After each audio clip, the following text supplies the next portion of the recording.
I don't know why we do it. It's brutal. It's exhausting. There's no money. There's no recognition. You just have to love it, even when it doesn't love you back.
Weightlifting to me is such a pure expression of athleticism. You just have your body, your mind, and this one simple tool to express your will and to measure your success. The snatch is the finesse lift, and the clean and jerk is the pure power lift. You've got to be strong, you got to be powerful, and you got to be tough. I've always been sort of struck by the way that people, once they see it, they really understand that that's a different thing we're doing, that they're always kind of amazed and impressed, and suddenly it has a different cachet about it. You know, it's not just some lumbering brute, you know, just picking something heavy up. I would describe it as an opportunity to demonstrate great power and explosiveness in a very precise manner. It's highly technical, and that is the thing that people don't understand. It's like gymnastics with heavy implements added into it. Total athleticism and power and strength and coordination and balance and mental toughness, and it's everything. When it's done right, it's much more graceful than people would imagine. It's not always about being the strongest person. It's about the most competitively strong in terms of your mind, the most technically proficient person. And in the same way, gymnastics is all about confidence and hitting correct positions and timing and all that. Weightlifting is the same way, with the added problem, if you will, of doing it with a massive weight. I've been, 5 feet away from somebody when they've snatched 200 kilos. And I've been doing this all my life, and I still don't know how that's possible.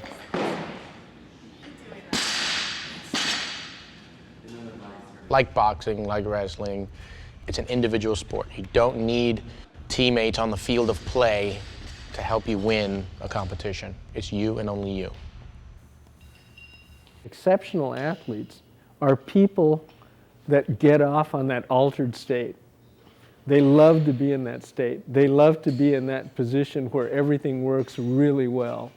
And that's why you have people that'll beat themselves to death and train as hard as they can for months just to have those few seconds on the platform where everything works well. I think it's an addiction to that altered state that weightlifting is really about.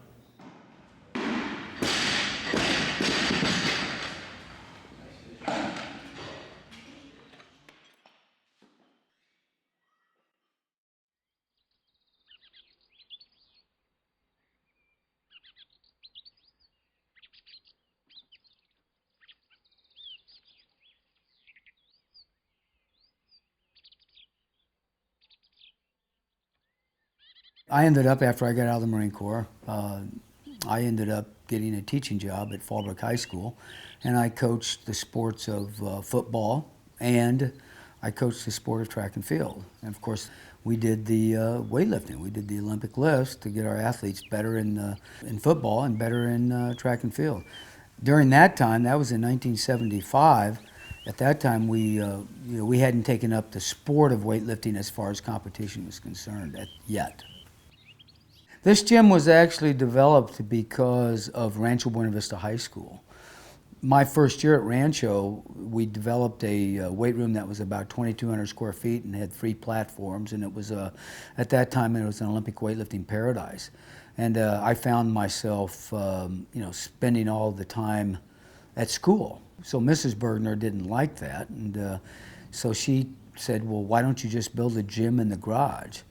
Mike's gym started out with 1 platform. I went out and bought some bars and bumpers and put them in here, and I found initially that, I'd go to school and we'd coach at school, and then I'd come home and half the student body in the weight room that was at Rancho Buena Vista would come to Mike's gym and train after school. So initially I didn't have enough equipment, but I was fortunate enough to be known in the sport of weightlifting, and was asked to speak at clinics, and any amount of money that I made through coaching or made through speaking, I put back in the gym. And so, the initial aspect of not having enough equipment was taken care of within a year's time.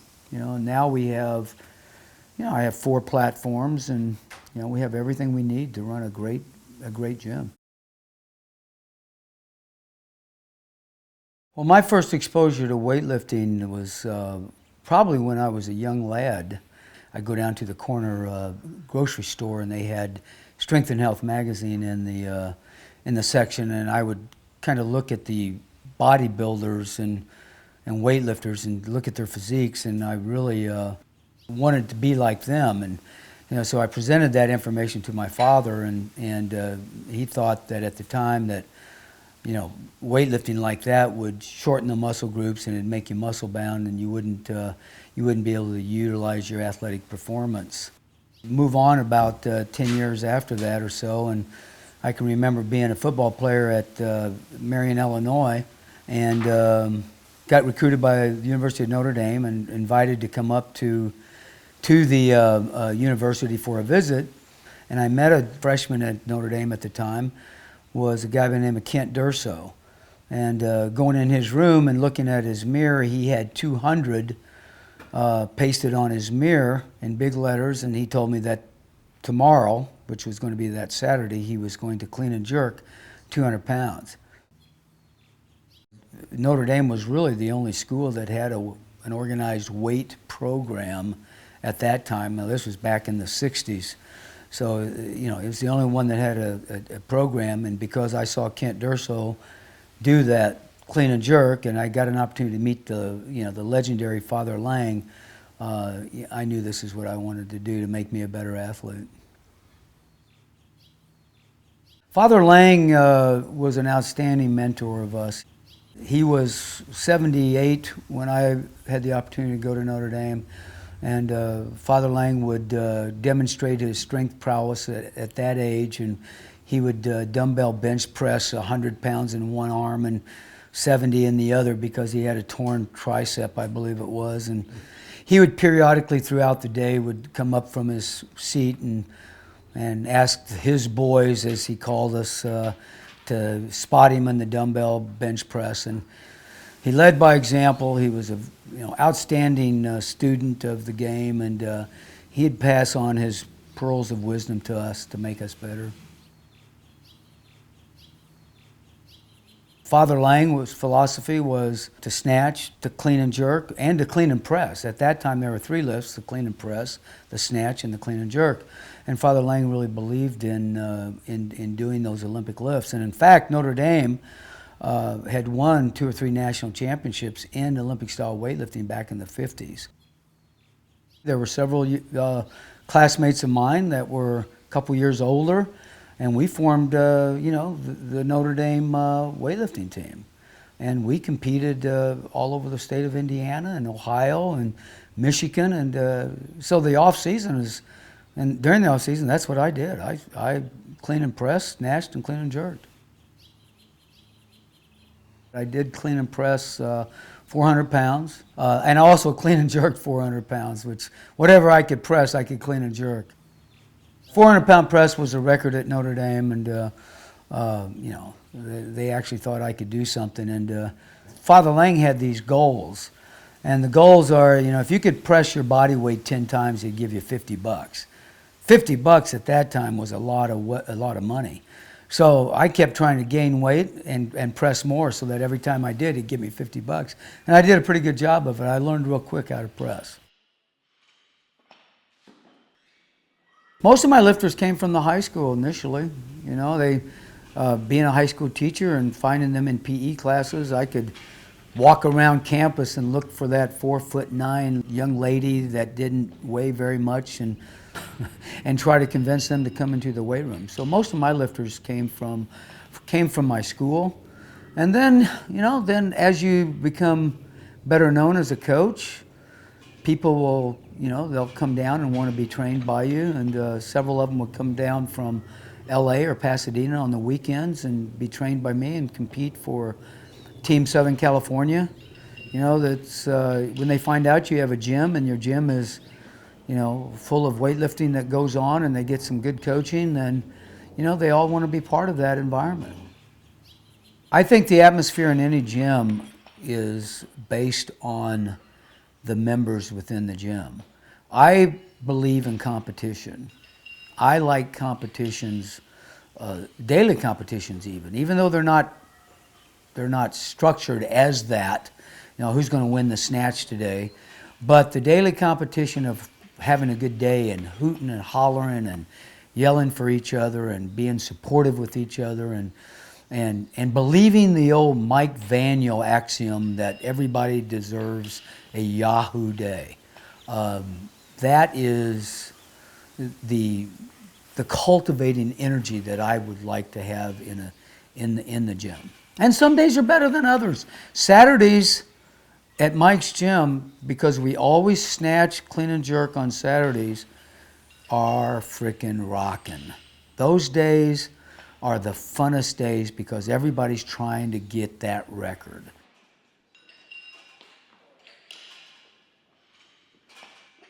I would like to be on the back burner, back in the back, behind closed doors, pushing athletes, pushing coaches to go out and try different ways of preparing their athletes. So I think the future of Coach B in the sport of weightlifting will be one as a role of support and hopefully teaching and education of those coaches that I can help.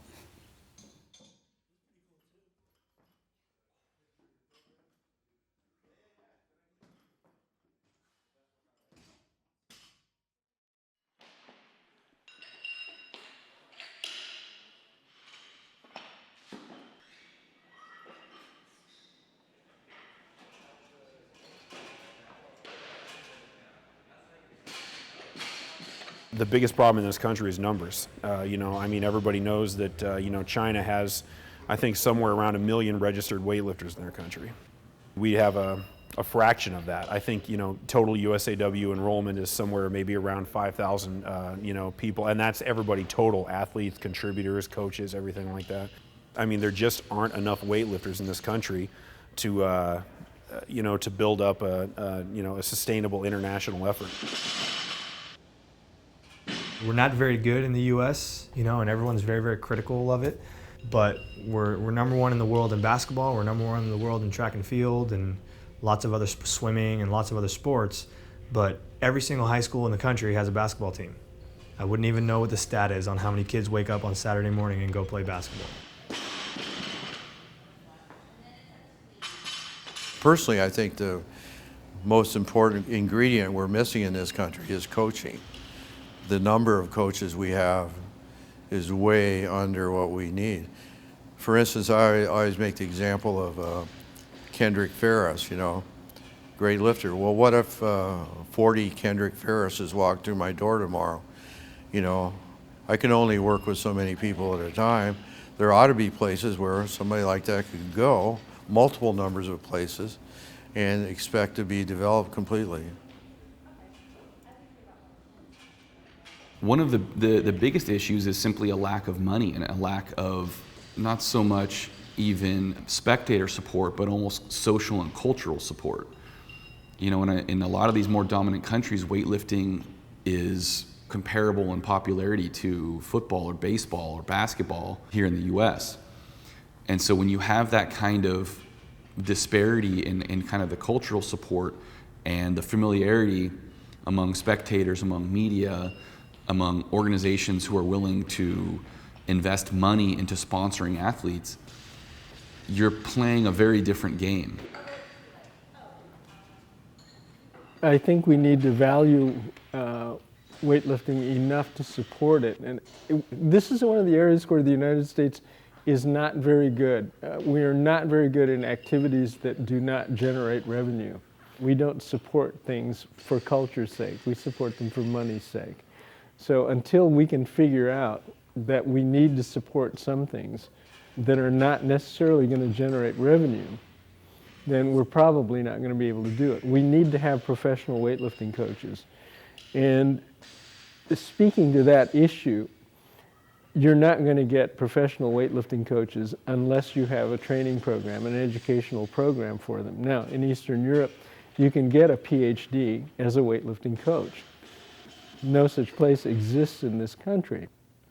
On the other hand, if you say you have to take this many courses and then you're qualified to be a weightlifting coach, there needs to be a job for them, at least a part-time job. So we're talking about educating them and then paying them.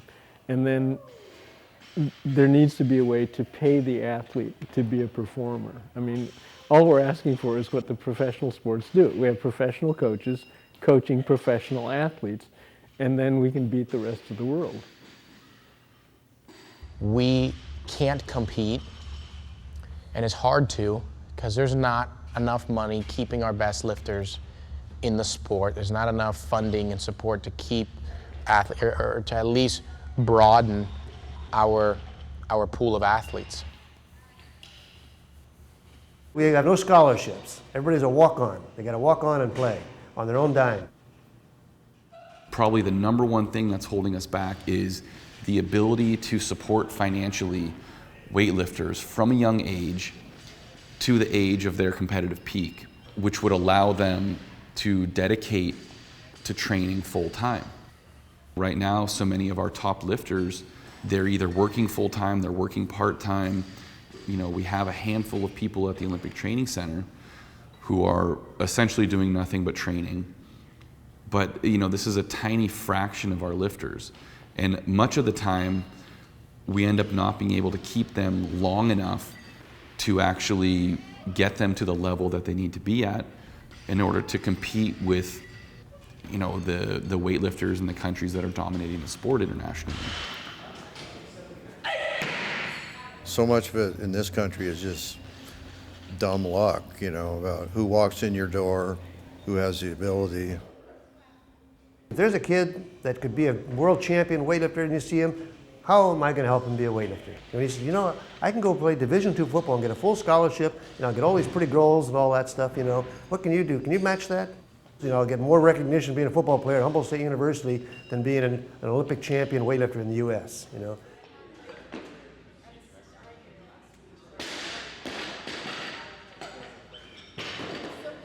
Drugs have a lot to do with it. You know, I think that, you know, it's hard to talk about, and I'm not even sure how much everybody likes to talk about it. But drugs are a pretty deep part of the weightlifting culture in a lot of other countries. And I'm not, you know, assuming things or telling tales out of school by saying that. A lot of the lifters and former lifters from different countries have been fairly open about that when speaking about it. Random drug testing in this country is a big thing. It really gets done. There's no way around it. If you're going to be a national team member in the United States in weightlifting, then you're going to get drug tested year-round. And that doesn't happen in a lot of other countries. My argument is that We don't have a bunch of good coaches in the country, but we have some good ones. And if you remove the drug issue from the whole equation, then I know some of our coaches can coach with anybody, I think. And of course, if the drugs are in there, then somebody can be a pretty poor coach, and even a blind squirrel finds an acorn once in a while, you know. Obviously, the numbers, the gains are enormous. I mean, if steroids didn't work, nobody would be taking them. If you take an athlete like Kendrick Ferris, who, you know, is our top American 85-kilo lifter and snatches 160 kilos and clean and jerks 202, right around there. That's around a 360-kilo total. If he were to start taking drugs and, you know, improve, let's say, 10% on his total, which most drug users will tell you that's a pretty reasonable number to assume, all of a sudden Kendrick has a 395 total, somewhere around there, and he's an Olympic gold medalist. Now, obviously, the asterisk next to that is that in our country we tend to get 1 or 2 Kendrick Ferrises every 25 years. As opposed to if you go to a country like China or Russia, they're going to have about a dozen guys who are all capable of totaling that 395 kilos at any given time.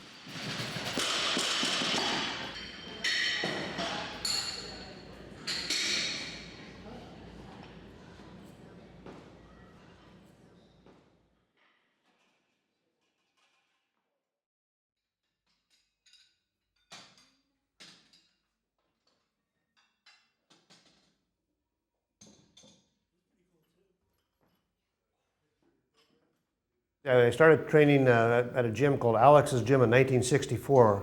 When I found out they had a platform. They had some guys that did some weightlifting, so I went to Alex's Gym in '64. And this is a pretty rough and tough gym down in the Excelsior district. So I started there in '64 training.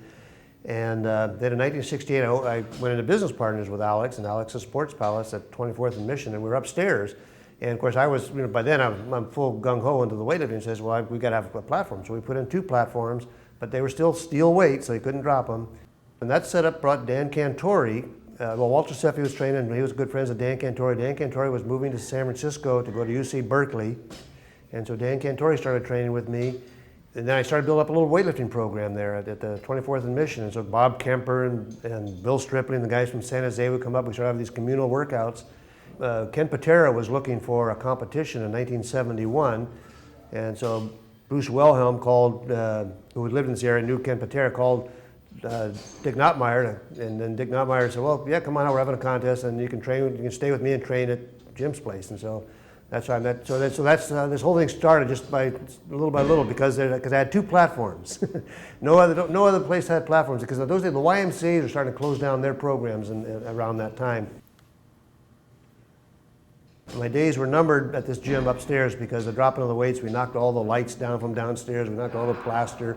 The good thing was the landlord had died, so the people who were handling the building, they couldn't kick me out, so they just put in a false ceiling down below, you know. But anyway, so in 1972 I moved to 828 Valencia, and I set up a bigger place where I had 4 platforms, and I was in 1972 to 1998 I was at 828 Valencia, and that was a place where we could have competitions, and that was where I had my greatest success, because in the 80s was when I had, when the Sports Palace won 7 national championships, and Mario won his silver medal, and I had just so many really good lifters, and they were all local lifters, all from the Bay Area. The old Sports Palace was kind of like Wrigley Field, or it was a classic gym. It had all these pictures and posters, and the walls had dents in them where weights had crashed through, and it was a real rough and tumble place, but we had great equipment, and we had good platforms, and we had good camaraderie. But then the landlord died there, and we had to move because the kids were going to sell the building. So then I moved to 333 Valencia, which was 14th in Valencia, and I set up a real nice facility there, and it was going real well, but I had partners, and the partners wanted to be like Gold's Gym and World Gym, and they said, we don't want weightlifting anymore. And so I kind of got booted out of there.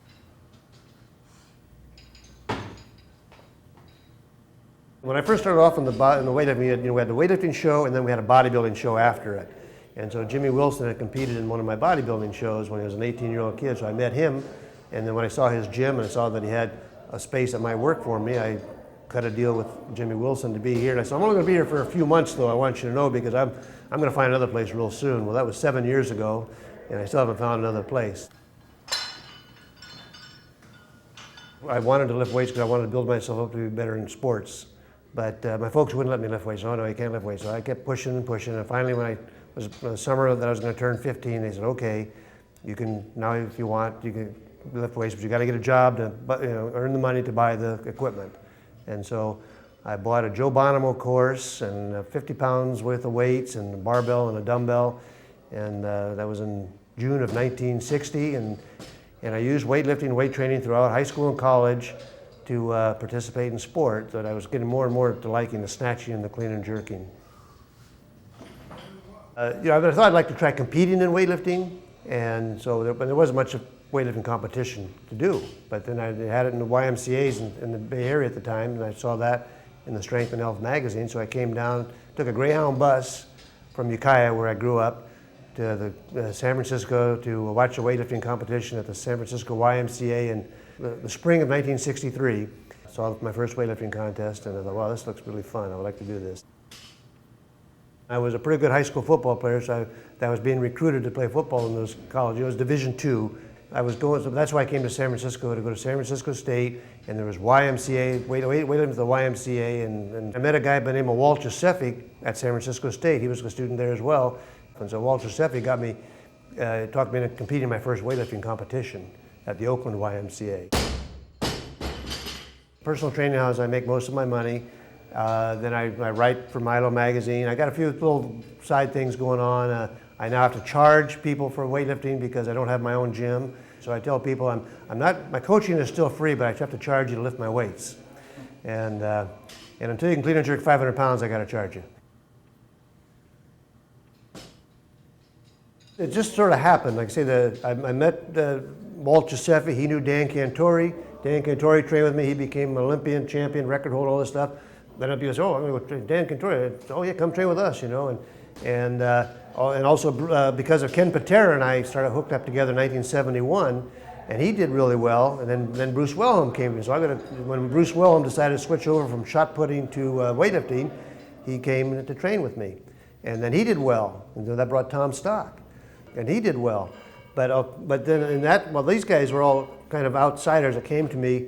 Ken Clark was a kid that just came off the street to build himself up to be a football player, but he liked weightlifting better, and he was a 6-time national champion, set all the American records at one time. But Ken came off the street, and Mario Martinez, he read about us in the paper when Ken Patera was competing at a contest. Mario and his dad drove up from Salinas and watched him lift. And 1 year he's watching him lift. 8 years later, he's breaking his records.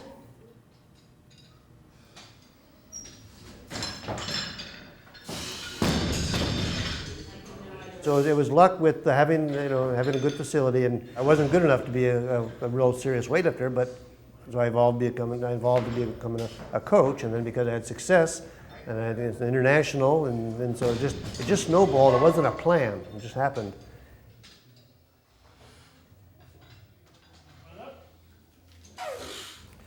Well, some of the greatest things I've enjoyed, I like to take pride in the fact that I coached Ken Patera, the first American to press 500 pounds and clean and jerk 500 pounds. I coached Bruce Wellham, first American to snatch over 400 pounds and 5th place at the Olympics. And Mario Martinez, 3-time Olympian, silver medalist at the Olympics. Those are big thrills. And there's been so many others. Like I said, I get emotional in this because you really get into a person's life when you take them from the sidewalk to the Olympics. And I did that with Tan Nguyen. He roller skated in my gym one day, and 12 years later, he's on the Olympic team.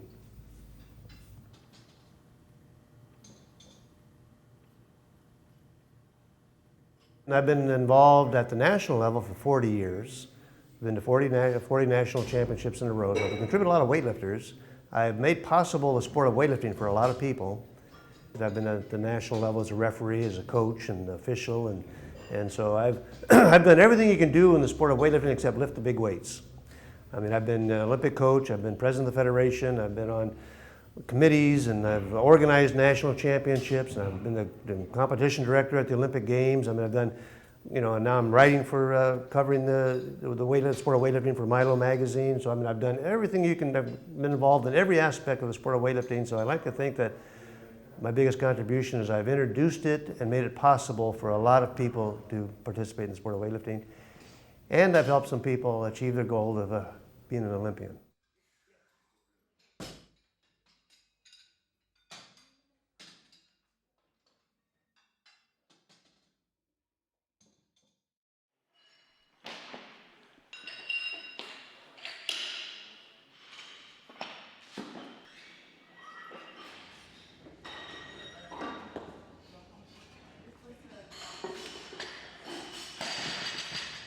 The biggest problem is most of the public has no perception of the sport. They don't know anything about it. They barely even know what it is.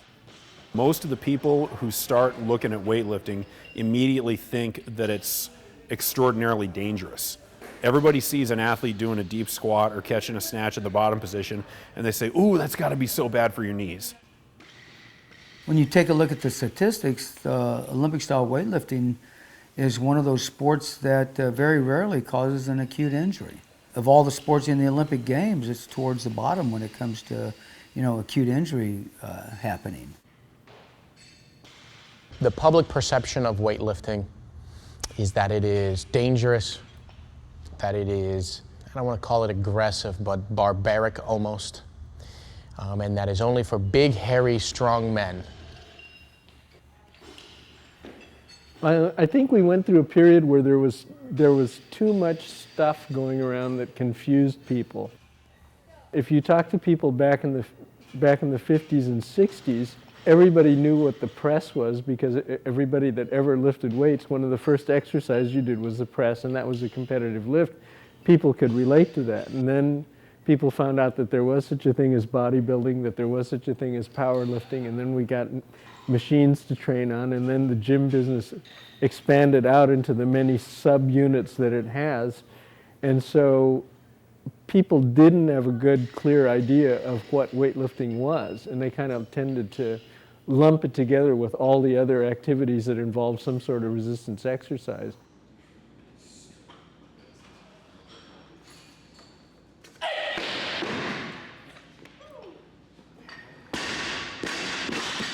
The first question I usually get is, how much can you bench? That's always the first question. Also, a lot of people mix up the sport of Olympic weightlifting with bodybuilding, powerlifting, and that sort of thing. I mean, people ask me if I lather up in oil and, go on stage and do some poses, which is really funny to me because I can never picture myself doing something like that. Even if you just say, oh, I'm a weightlifter, they automatically assume that you're taking some sort of steroids, and they assume that you do bench press, or that you do curls or strongman training, or anything other than what you do, just because nobody really knows about Olympic-style weightlifting. People believe that weightlifters are all going to be big muscle heads, and that's why I think whenever they tell me, you don't look like a weightlifter, is because my upper body is smaller. They don't see that it's mainly legs, low back, butt, and they want to see how much I can bench press and curl instead of, how much I can actually throw over my head. Actually, one time I went and got my nails done, and the lady was asking me why I was getting my nails done. I said, oh, I have a competition, and she said, is that because you're going to be in the sand flexing your muscles? That doesn't even make any sense.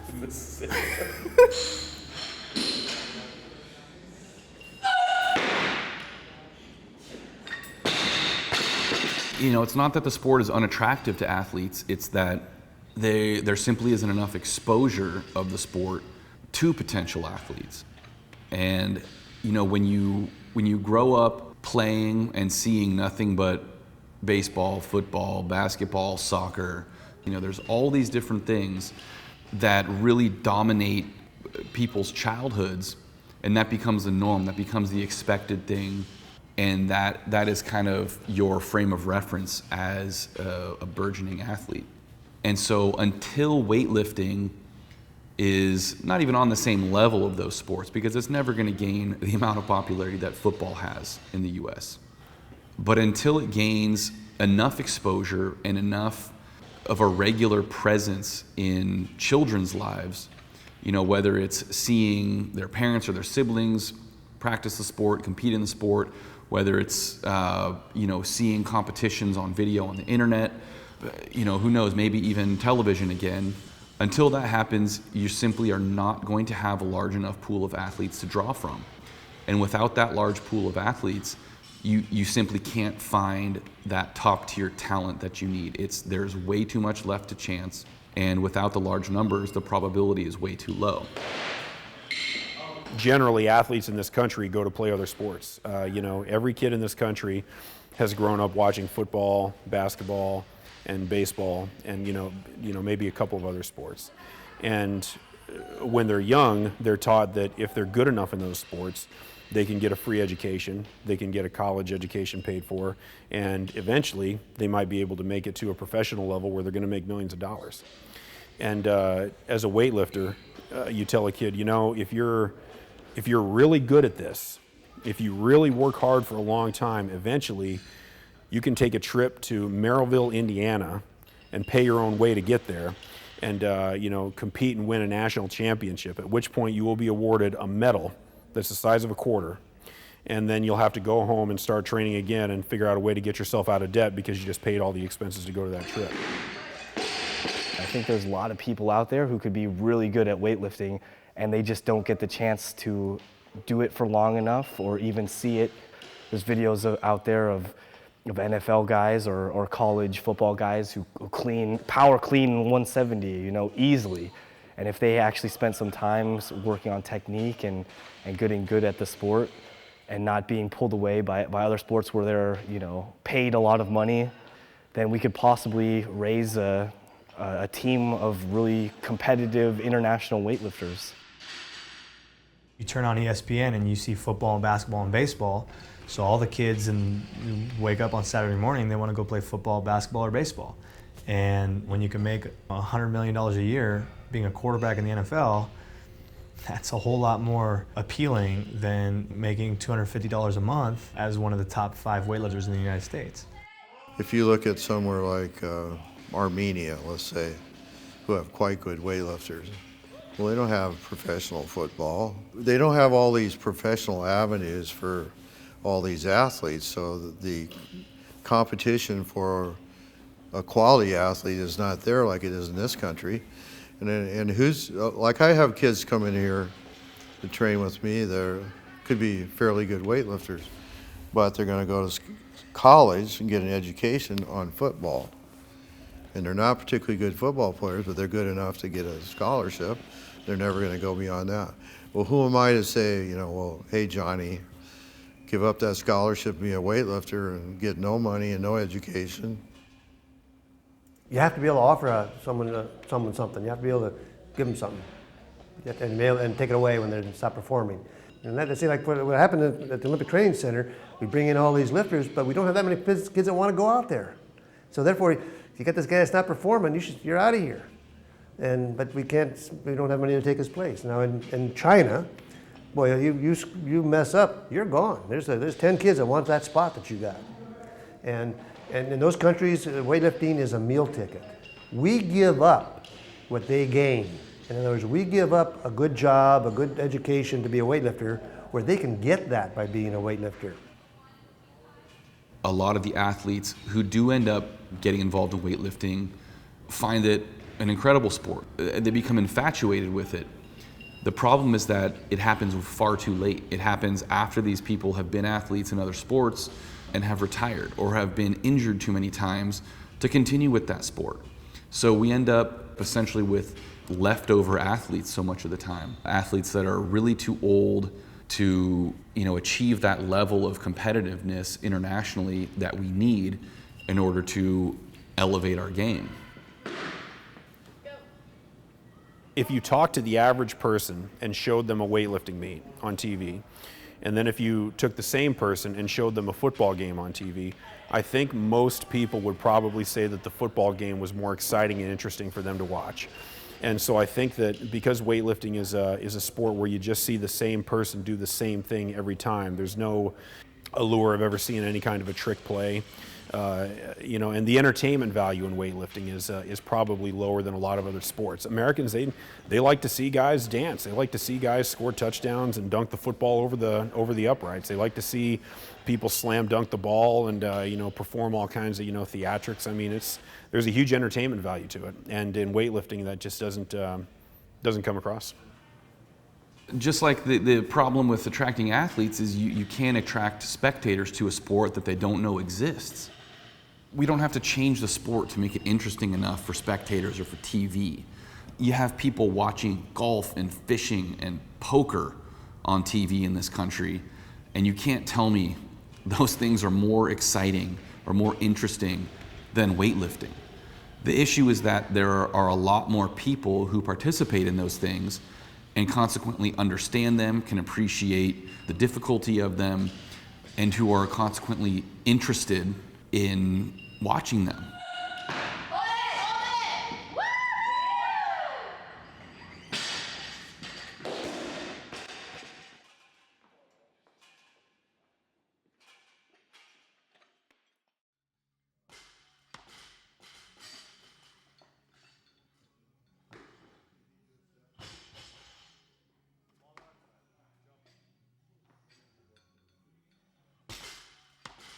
The first time I realized that there was weightlifting was when I was 14. I was living in a little town in Illinois, and I went into the drugstore to get a milkshake. While I was waiting, I looked to my left and I saw the Strength and Health magazine, which I'd never seen before. And there was somebody, I didn't know what it was at the time, but somebody was clean and jerking on the cover. And I can remember thinking distinctly to this day, I want to do that, not knowing what it was or anything. And it was probably a year and a half after that, to when we moved out here to Washington, that I hooked up with some guys who were already lifting weights, not Olympic lifting, but lifting. And I remember that, and I started hyping it up to them and saying, let's try some of that. Then, of course, was the whole thing about how do you do this, especially when you're trying to do it on your own. But the real eye-opener was when we went to the first meet that we knew about, and was up in a town called Everett, and I was just stunned. I mean, I thought these people were the strongest people on the face of the earth, but right from the beginning, I knew I wanted to do it. Three of us started out doing it together, and I don't know that we had any goals at that point. We were just lifting because we enjoyed the feel of working out. And I started playing football. The other two didn't do any sports at that point. And I could just instantly see that, you know, it was going to be a big advantage to me if I was much stronger. But the problem for us was that we didn't have any guidance, we didn't have any coaching, we didn't know, how often do you work out, what do you put together, what's good technique, what isn't good technique. But we fumbled along, and I think through the three of us coordinating our small brains together, we were able to, figure some of it out. And I trained that way for about 3 years until I really found some other people that knew a little more than I did.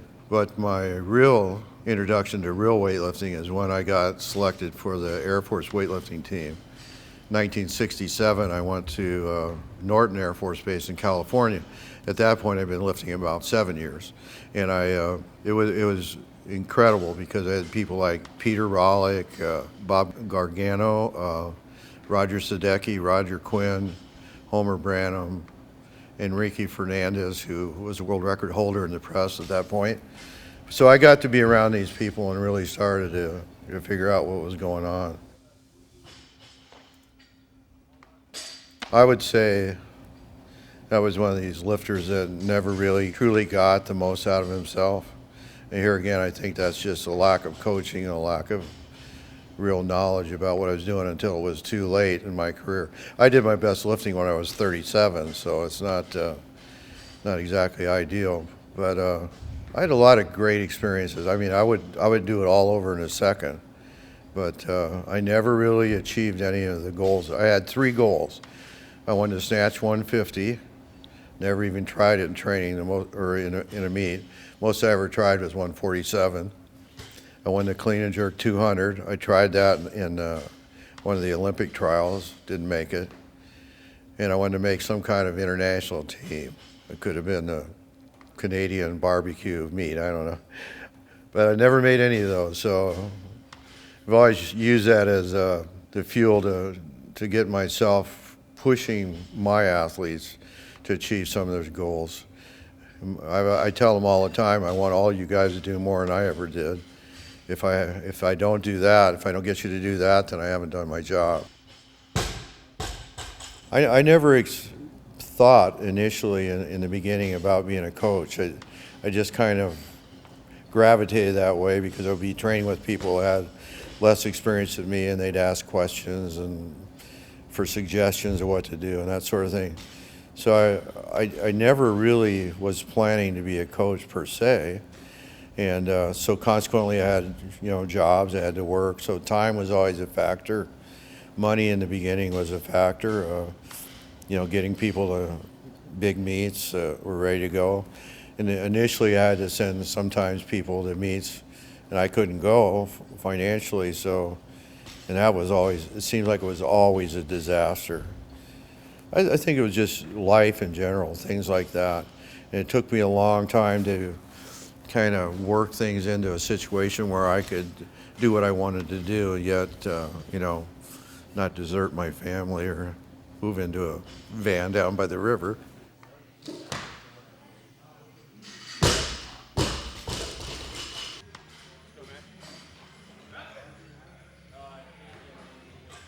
I'm hoping that when I'm done, that there'll still be a Cultivating weightlifting club.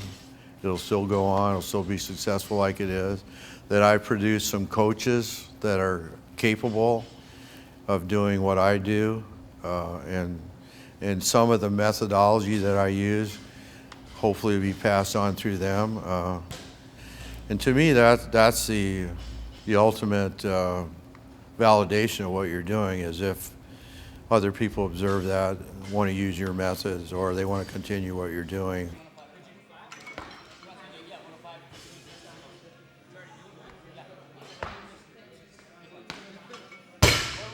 I just want, to train superlative athletes, people that are very confident, very skillful, very competitive on a national and international level. Plus, I want them to be decent people, it's not that I preach any sort of morality, but I do have expectations about behavior and stuff that I think maybe I can express non-verbally sometimes as well as verbally. And, I want them to be people that somehow give back to the sport, whether they're, they become coaches, whether they just, their children may be eventually interested, or they'll be, donors that donate money to the sport, or however it is. I just want them to love what we do to the degree I do, so that they remain part of the sport and make it grow and go on. I think it's just to perfect what I do as much as possible and to keep developing quality athletes. As long as I'm healthy, I intend to do that. And I think that's a worthwhile thing.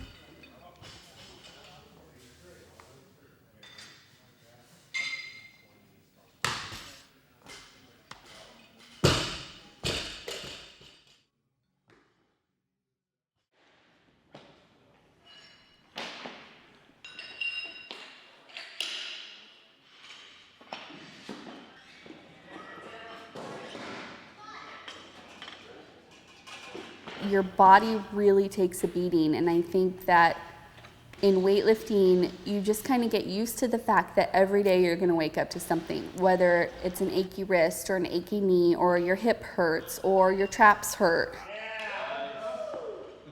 I think any sport, once you hit elite level, I think that everybody is just going to hurt. That's just part of it. You're always going to have aches and pains. Your body's never really going to feel great. And that's kind of how it is, probably with any sport, but especially with weightlifting. We're never going to feel 100%, so all we try to do is minimize the amount of pain that we're in. So we'll have the normal aches and pains, mainly in our knees, and we'll do different things like cold plunging, contrast, ice, any sort of methods that the trainers will use with us that'll minimize that pain or keep us from getting injured. Athletes at this level, pains and injuries are inevitable. It's just part of the game. And preventing the chronic condition is really an important part. And that requires the athletes to continually have rehab in their program. Not only rehab on their own, but then they also need a team of providers, physical therapists, chiropractors, massage therapists, if it's accessible to them. So having access to sports med, I think, is incredibly important. If any weightlifter knows that recovery is almost just as important as training is. If you're not recovered, if you're not feeling 100%, your training is going to suffer because of it. So being able to use sports med in the recovery center to use any methods possible to make sure that we're as close to 100% as possible for our next workout is really beneficial to us. Olympic lifting in general really impacts certain parts of the human frame. For the most part, the back is pretty strong, and it's the extremities that really suffer the brunt because of the asymmetries in most lifters. And then so the repetitive activity then creates an imbalance, and then the push and pull creates the pain. That becomes one of the most difficult parts of weightlifting in this country. In order for a weightlifter to train at this very high level, they need the support of medical practitioners of some type, whether it be chiropractors, physical therapists, massage therapists. They need access to different recovery methods such as hot tubs, cold plunges, these things that end up costing a lot of money, particularly when they really need to happen regularly and frequently. And so one of the biggest issues is that as an athlete, if you don't have access to those methods of recovery, you quite simply cannot train as hard or as much as you need to be competitive at the highest level. They need 3 times a week intervention with sports medicine as far as restoration goes. They need massage therapy, they need chiropractic adjustments, they need balneology, which is the use of showers and baths to restore the body. So all of those sorts of things are necessary, and we just don't have them. Obviously there's a lot that an athlete can do on his or her own in order to kind of help withstand and help endure the physical demands of the sport and of training. But that only goes so far. Eventually you need additional help to allow you to progress the frequency, the volume, the intensity of your training to reach these higher levels. And if you don't have money, or you don't have some kind of sponsorship or help from practitioners, you simply are going to be stalled in your potential progress.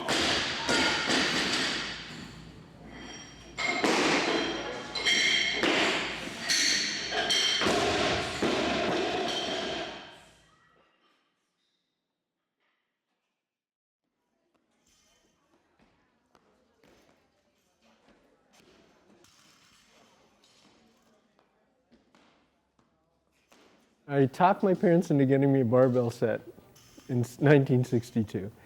And I started fooling around. And in those days, a barbell set always came with 4 courses. And the first 2 courses were bodybuilding courses, and the 3rd and 4th ones were more complicated lifts. And I think in the 4th course, there was the snatch and clean and jerk. And at that time, it was split snatch and split clean as well. So I decided to try those out. So I kind of taught myself how to do the lifts in my backyard, just training on my own and reading Strength and Health magazine. So when you're in that kind of situation, if you are a naturally curious person, you keep trying to find out everything you can to keep improving. So that's what I did. I think I probably screwed up my GPA in college by whenever I went to the library to study, I ended up looking up weightlifting stuff or things that were related to muscle physiology. And so while I was in college, I started lifting competitively, and at the same time, because it seemed like I was the only one in the weight room that knew what I was doing, other people would come and ask me how to do lifts or how to train. So I actually started doing strength and conditioning work before there was there was such a thing in existence. I think the high point was I won the state championships one year because a lot of people didn't show up. So I think I was always the best of the not so talented weightlifters. But my technique was pretty good, and I was always looking for different ways to improve either technique or how to get stronger or different ways to train. So it's been very much of an intellectual exercise for me as well as a sport. I think I had a multitude of problems that needed solving, and so I had to figure out solutions for as many of those as I could. So after a while, I've accumulated quite a bag of tricks that I pull out whenever I start working with a new lifter. Right now I'm retired, so this is kind of just a little part-time income and something to do on the side. And it's keeping me in touch with weightlifting. So this is actually the second edition of the Fat Elvis Weightlifting Club. The first edition took place at Van Nuys High School when I was a teacher there. And I taught there for 32 years. And during that, almost the entire time, I had a weightlifting program going at the school. So I have the school district to thank for providing me with the facility, although they probably don't know they did it.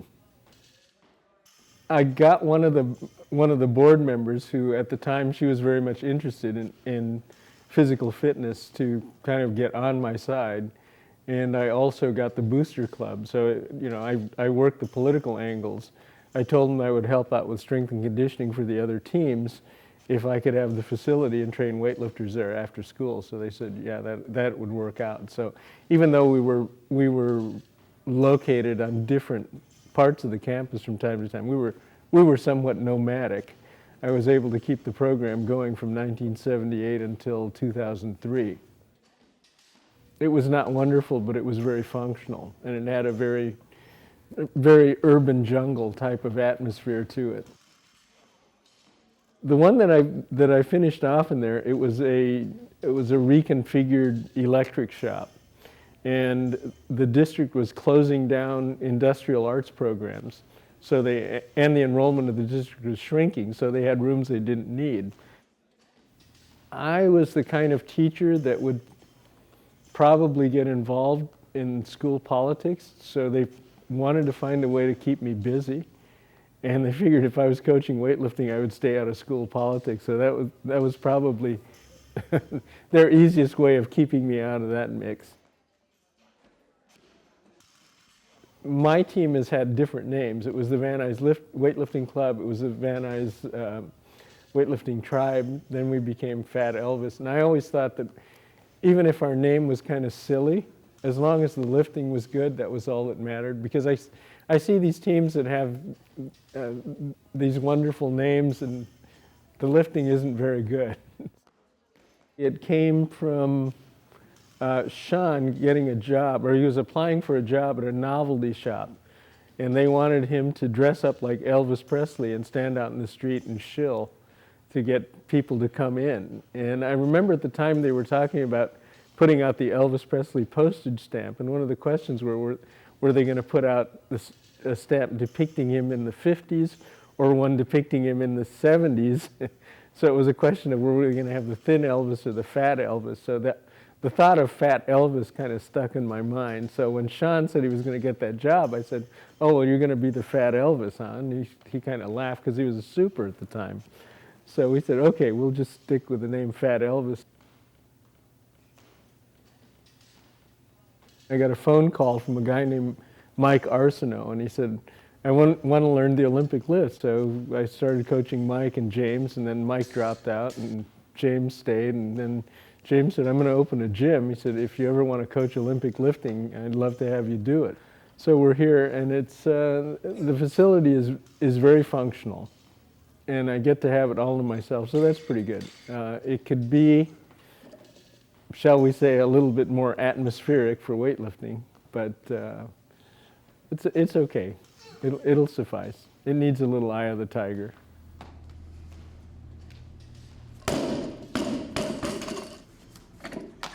I don't consciously do it, but I think I end up convincing people that this is what they need to do, and this is really important. And again, this is where the psychic ambience is important. If everybody that you come in to train with every day is telling you what you need to do and how great it is to lift in meets and how you have to take care of yourself.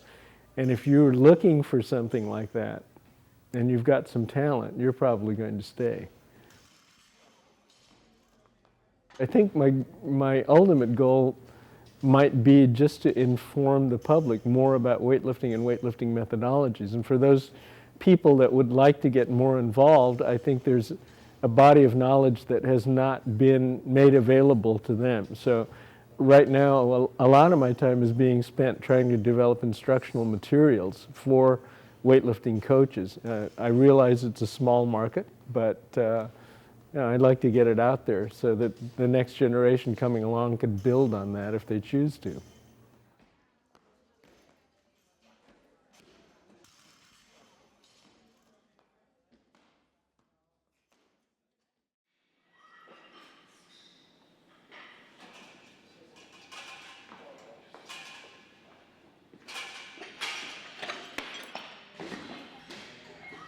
You know, weightlifting is interesting in that it is an individual sport, but as an individual, you often have the opportunity to train as part of a team. And I think that that team environment and that team atmosphere can really make the difference in a weightlifter's success.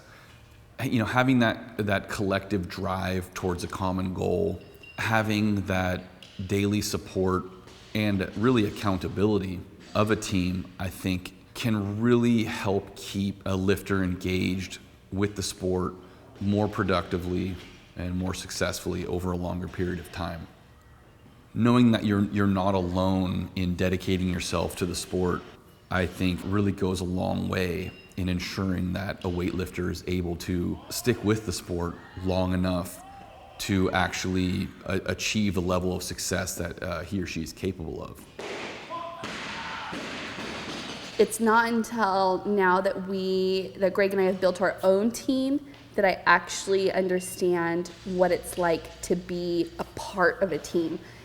When you're having a bad day, you can live vicariously through your teammate. And that's something that I'm so thankful to have now at a later time in my life, and it's really taught me a lot that, you know, you don't always have to be the one making the amazing lifts, and you don't always have to be the one that is on all the time. And when you're training as an individual and you're alone, when you miss or when you have a bad workout, it can be incredibly devastating.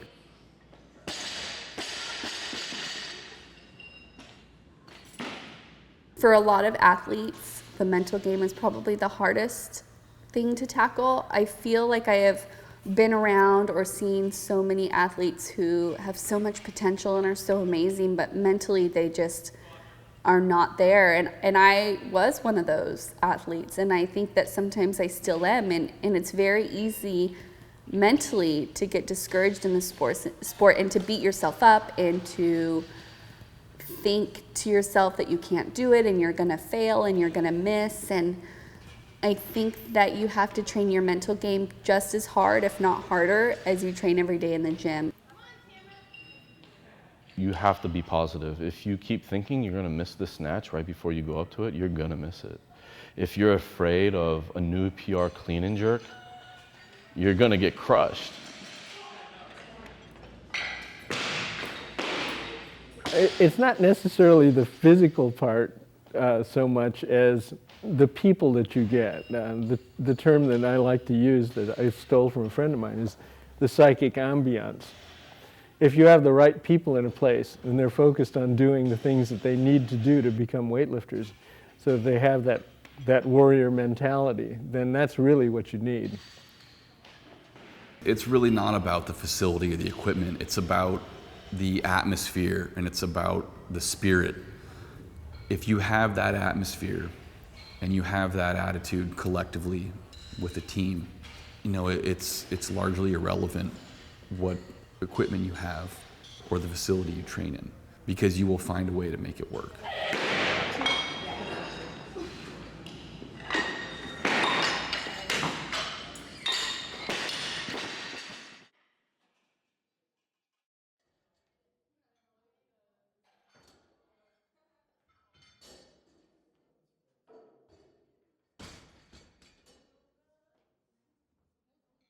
After college, I went to go back and coach my brother's team, my brother's football team.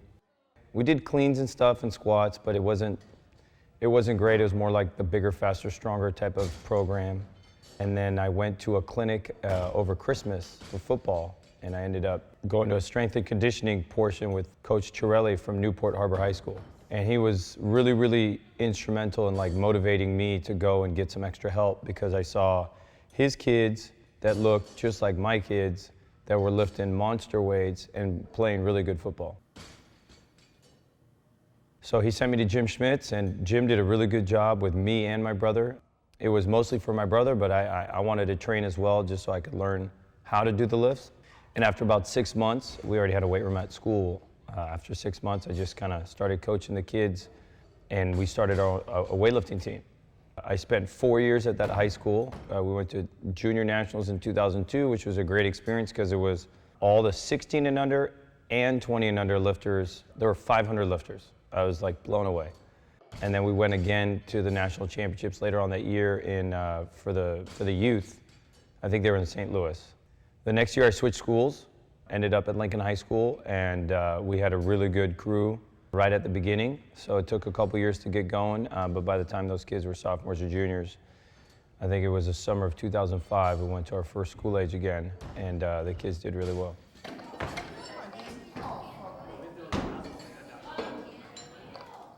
I teach French, PE, and health, and AVID. I coach football in the fall and track in the spring, and then weightlifting all year round. We have an after-school program for weightlifting. All our track kids and football kids lift. I'm in the weight room. The biggest chunk of time are the 10, 12 weeks in the summer and the 10 and 12 weeks between football season and track season.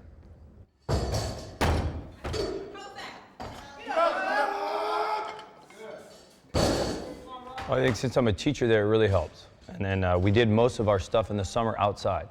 So it was unused space. We started underneath the bleachers. They did a huge school remodel 4 years ago, so we moved up to the parking lot, which was great. The parking lot is directly adjacent to our weight room that is in the ROTC classroom. So we have a classroom inside for the weightlifters, and then outside is for everybody else. And we're using space that nobody uses. We're using a parking lot. The PE department's been instrumental in getting equipment.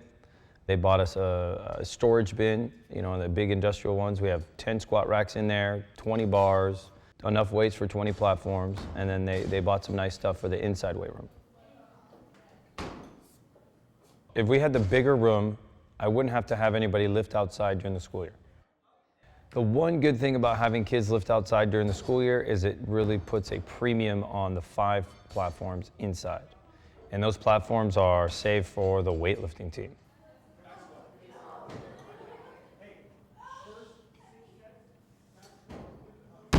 We chose Tassel-Free because it was a cool name, and we have some eccentric personalities. So we just, you know, our kids are a little different, and they kind of rub people the wrong way sometimes. We have a big summer camp, kind of based on what Coach Chiarelli did with his freshman football players. All on the blacktop, starting with the 15-kilo bar, and there's 200 kids every summer. They come in 3 waves. The new kids come at like 2:30, and every day we do a dynamic warm-up. We do a progression into either the clean or the snatch, and then we run. So it's like a strength and conditioning camp. From there, you find out who your good kids are going to be, and who, you know, you obviously extend an invitation to anybody who wants to come and lift weights during the school year. At first, we had a lot of football players. Now we have mostly girls. It's all the girls from the track team and things like that. So the summertime and the fall are the big recruiting times, because that's when the new students come to school, and I get the siblings of the students that I have now to come in and work out in the summer and try to encourage them to come during the school year.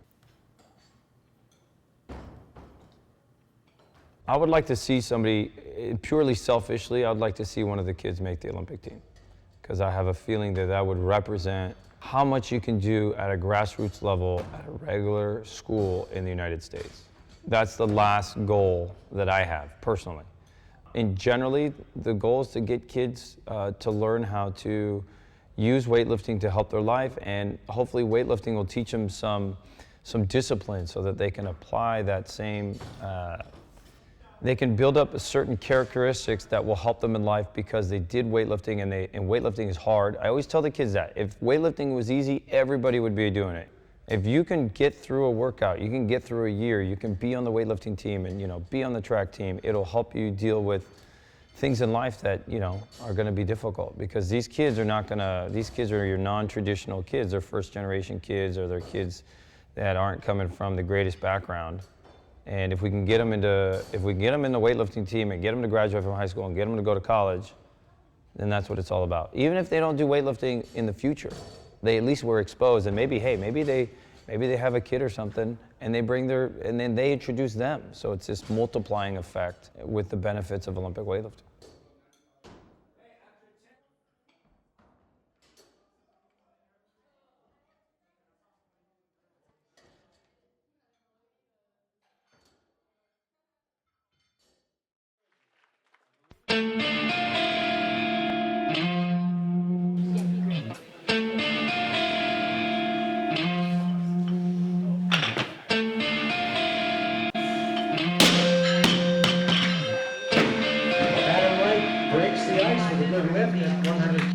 Weightlifting competition is really very simple in theory, and like a lot of things in weightlifting, it becomes far more complex in actual execution.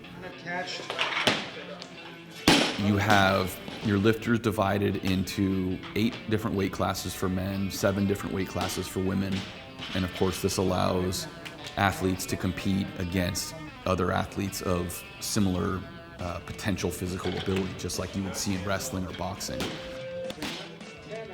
Each athlete has 3 attempts at the snatch and then has 3 attempts at the clean and jerk. The best of each lift is added together to create the total, and the highest total wins that weight class.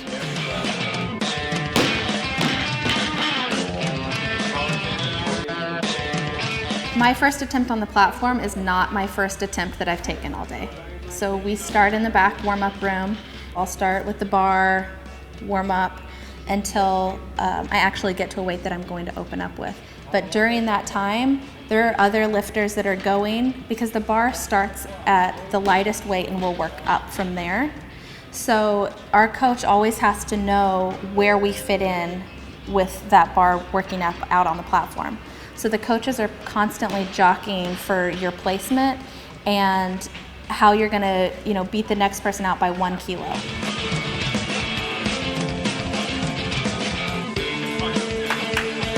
You, as a coach, essentially have to determine how many attempts are going to occur before your athlete's first lift. And provided that no one changes lifts, you still can't predict that with 100% certainty, because there's no way to 100% predict the size of the weight increase an athlete will take between his first or second and third lifts, which can change the time that your athlete is going to be at. Coaches will often manipulate that system in order to gain advantage for their lifter or to produce a disadvantage for a competitor. And so there's a great deal of strategy, a great deal of spur of the moment decisions, and there's a good deal of luck involved with it too, I would say, in order to provide the best possible circumstances for your athlete to lift in. As an athlete, there's just a huge amount of pressure, and there's, I think, a large amount of fear based on that unpredictability.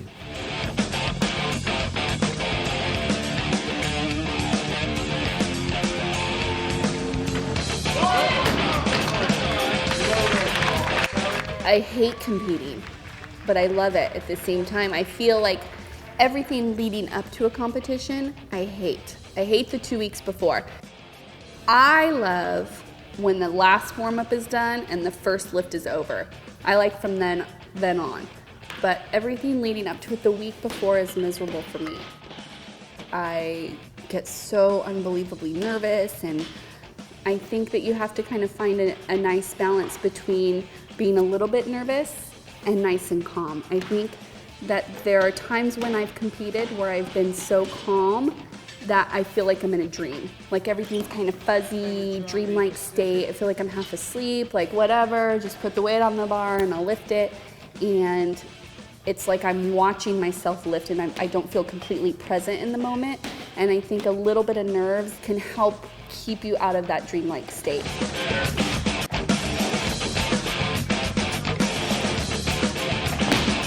One of the things about weightlifting competition that is considerably different from a lot of other sports is the infrequency with which you tend to compete.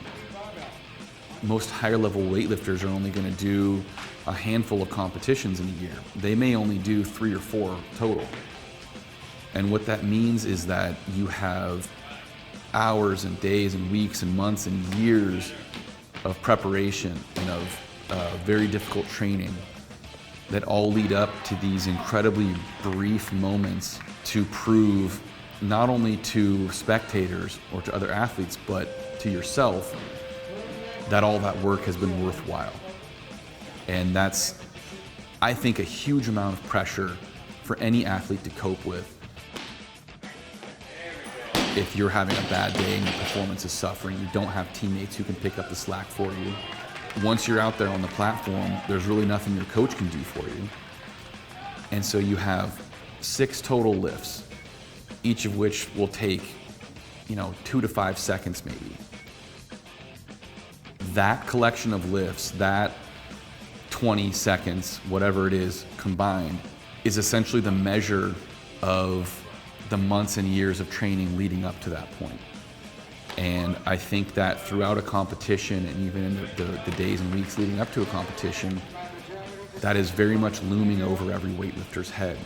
That idea that you've invested so much time and so much energy and made all these sacrifices, and you have this incredibly brief window to succeed or to fail.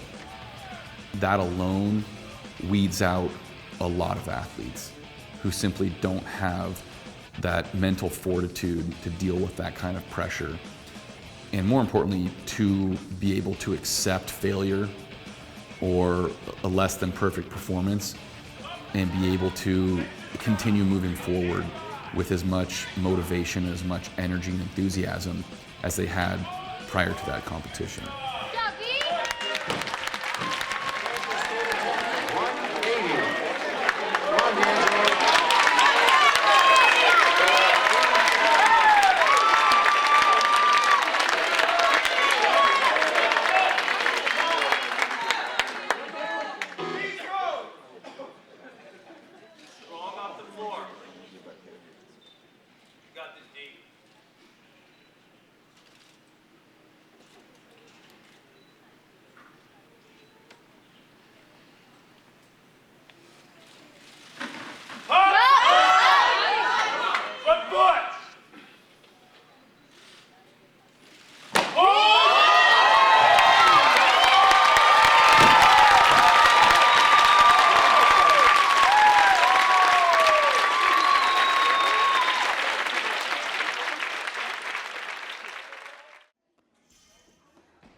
Pretty soon, my brother's kids, who I was in college, he was starting these kids as freshmen, 8th graders even, 7th graders.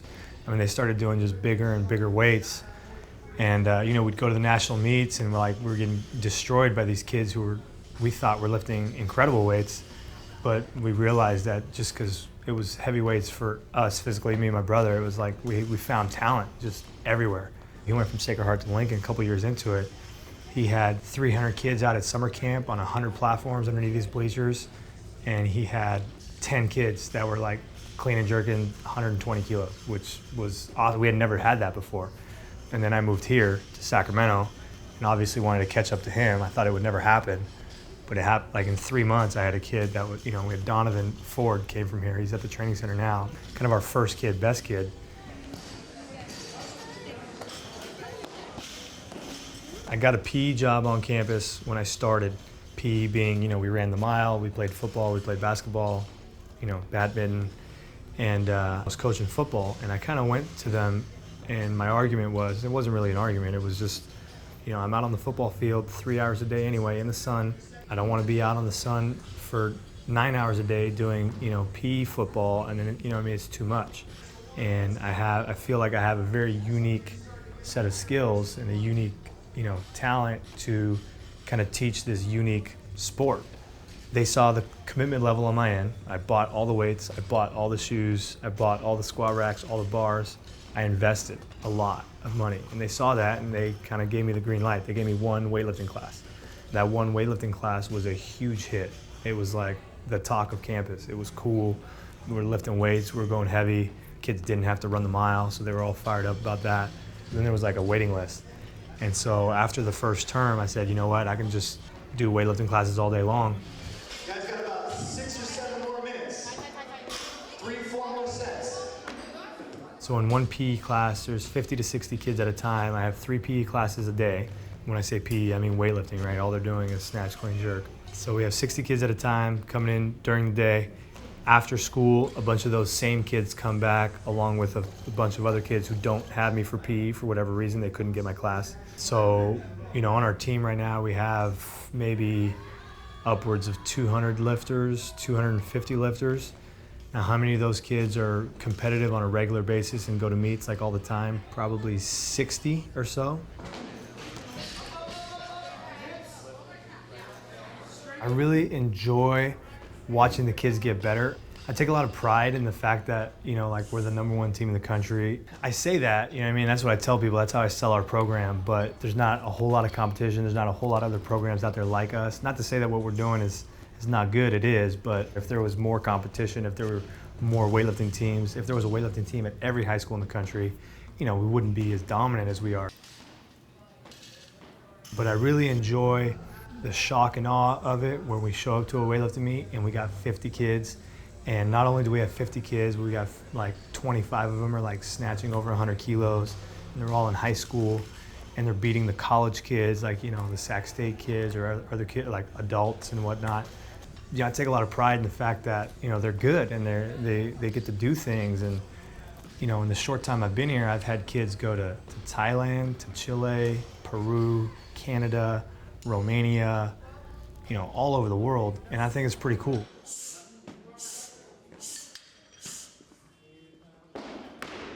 Ultimate goal is to just to produce Olympians, on like a regular basis. We kind of have a blueprint, we kind of have a system. Our system is not the system that's everywhere else, it's kind of the system we have because we're on a high school campus. We have access to these kids. The system hopefully is get the kids in 6th and 7th grade, they're over there on campus at the junior high, get them started, get them through high school. The goal is by the time they graduate high school, when they're seniors, they have an opportunity to do something. Because there's a lot of kids who are seniors in high school who can do, 110 and 140, 120 and 150, and that's great, but you gotta get the kids, by the time they're 18, before they go to college, there has to be a real opportunity to go somewhere so that they don't have to go to work, so they don't have to go live the real world. They're good enough to either get some direct financial support from USA Weightlifting, or get a slot in Colorado Springs, or get a slot in Northern Michigan, or tie into our scholarship funds where they can train and go to school at the same time, and get it consistent enough to where every year there's an Olympian coming out of this weight room, and it's continuous. It's not like a fling. We're not like a blip on the radar, just to sustain. Because I'm going to be here for probably 50 years. I'm going to be that guy who's teaching PE, when he's old. And to have had maybe 10 Olympians through 10 quads, that would be pretty cool.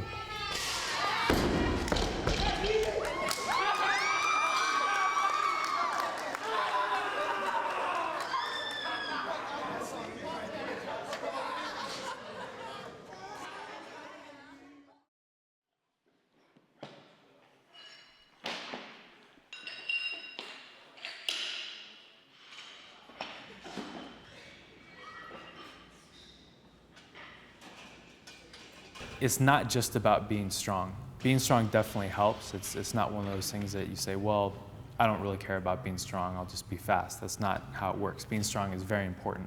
But more important than strength is more your mental attitude. If you don't have the mental ability to know that you're gonna go out there and make a weight, then you won't. If you don't have the confidence or the drive to know that you can succeed and to know that you can be a champion, then it doesn't matter how strong you are, you're never going to be able to succeed on the platform. I think you got to be mentally tough and a little bit crazy. You have to be crazy to put something over your head, drop it down, and redo it over and over almost every day. One who can get over a loss quickly and move on. I think that's what it really takes. Besides one who can, get over things quickly, is how to block stuff out. And remember, you're on 4 meters by 4 meters, okay? You're on this platform alone, and there's so many people there watching you. Can you still execute in the same way? You've got 3 judges, you know they're looking at you, you got the camera, sometimes you have a flash, you hear the buzzer go off. I mean, your senses are heightened when you're on that platform. Can you do and execute what you did in the gym when you got music playing and you're wearing shorts and a t-shirt? Can you execute? The kind of person the sport demands is someone who can put up and accept failure and disappointment. I think that you have to be very strong-minded and strong-willed.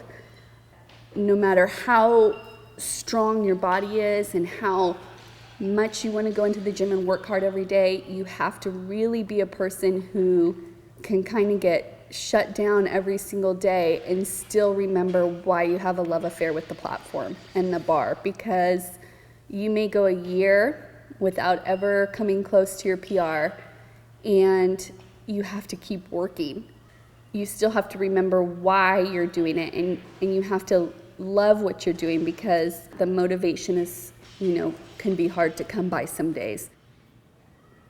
All the individual sports where the margin of victory is so slim that the demand and the pressure is so high, it's brutal. Weightlifting is very hard to get better at, especially when the weights get heavier and heavier.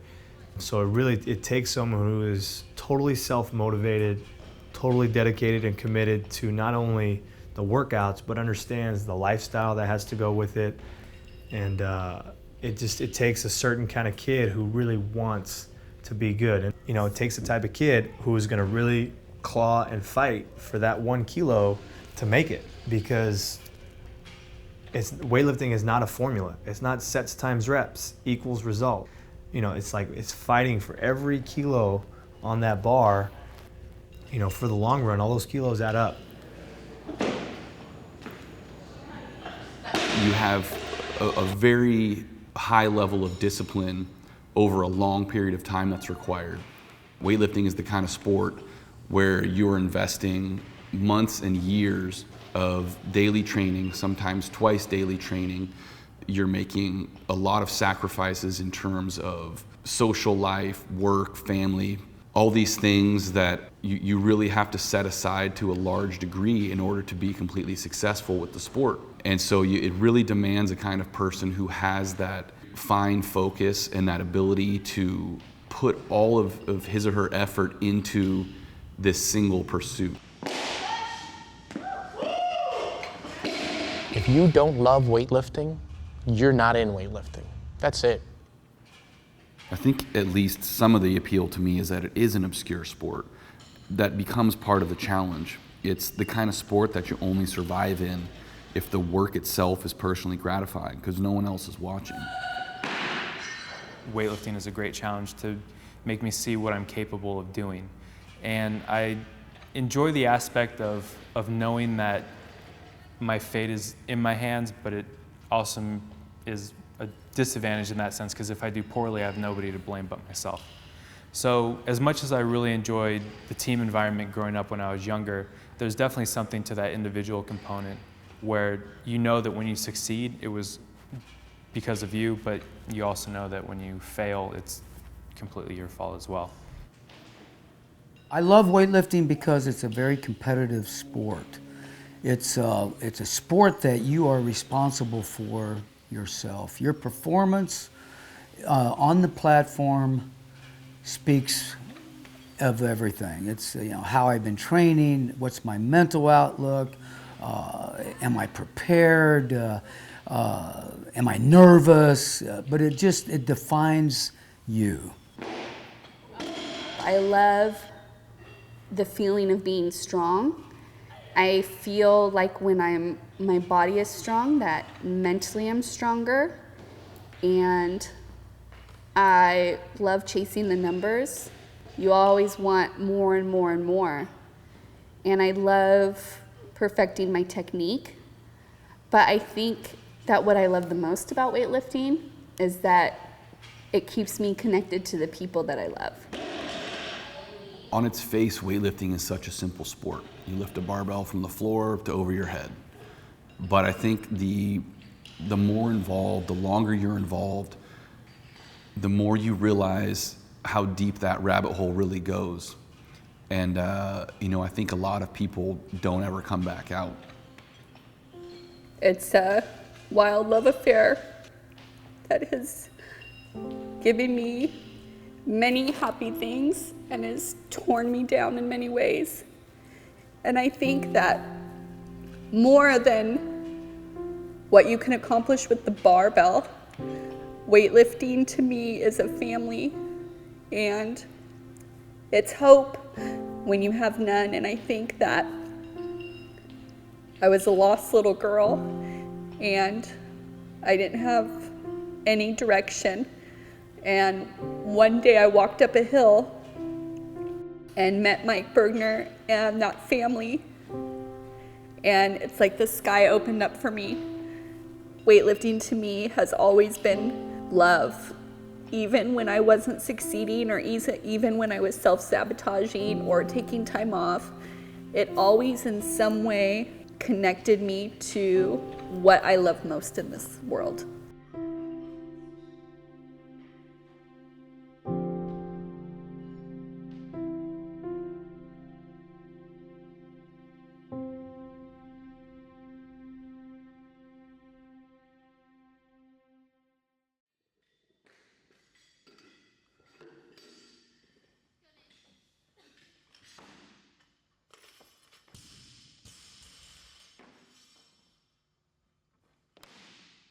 I was playing football, Little League, right? Pop Warner.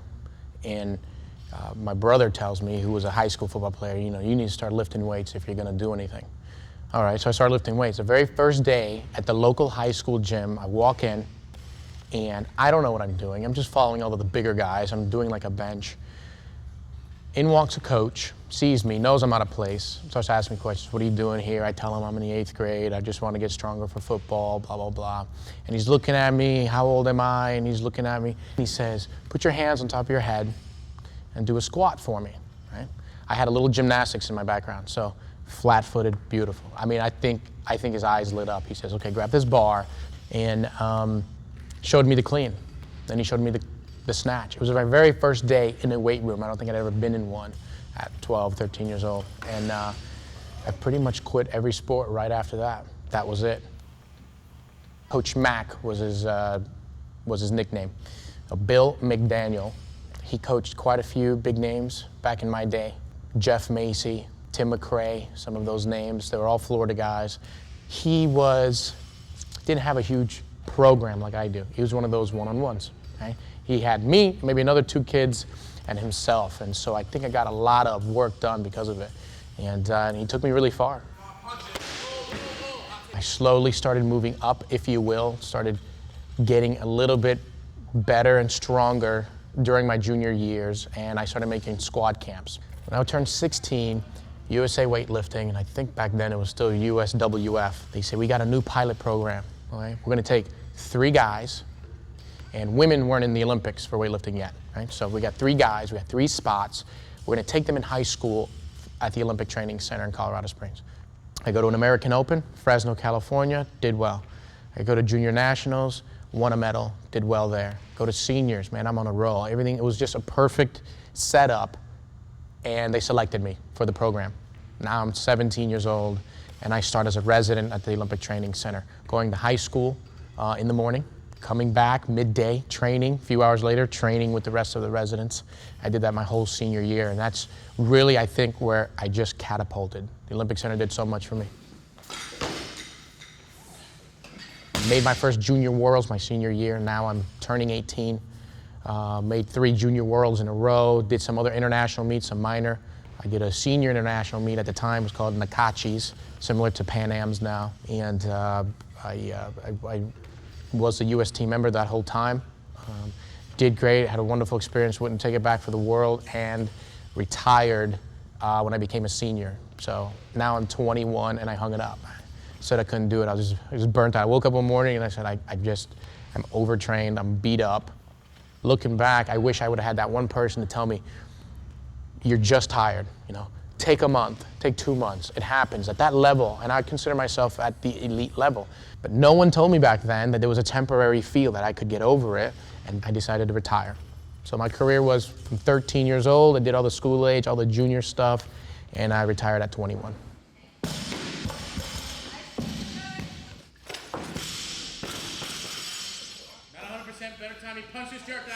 So I come home, what are you gonna do? Well, I finished school, and at the process, I said, well, I need to find a job. I landed a loss prevention job, security job, while I would pop in and see my coach, Coach Mack, who was here. All right?